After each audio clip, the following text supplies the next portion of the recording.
The Burlington School District is scaling back its school resource officer program. School board members approved changes last night. Local 22's Courtney Kramer is live in the studio with the details here. Courtney?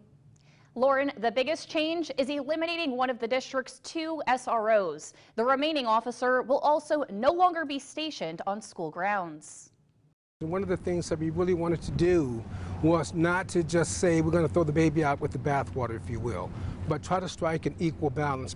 Last July, Burlington School's Director of Equity, Sparks, was tasked with forming and leading a task force to re-examine the role of school resource officers in the district. He says the 9 members, made up of students, parents, city councilors, and community members, spent months interviewing SROs on their daily duties, conducting surveys and weekly meetings. Tuesday, they shared their findings in a 20-page report. About 5% of the work that they did in the schools was actually police work, and the rest of it was really building relationships with students and being around as extra support to administrators and teachers and that sort of thing in the schools. The report makes 10 recommendations for BSD centered around restorative justice. This includes removing an SRO entirely from the district's equation. The plan is for the remaining officer to hail from 1 North Ave, Burlington Police Headquarters. Students have told us they don't feel comfortable with police in the buildings. They don't feel comfortable with armed police officers inside of the buildings. Superintendent Tom Flanagan says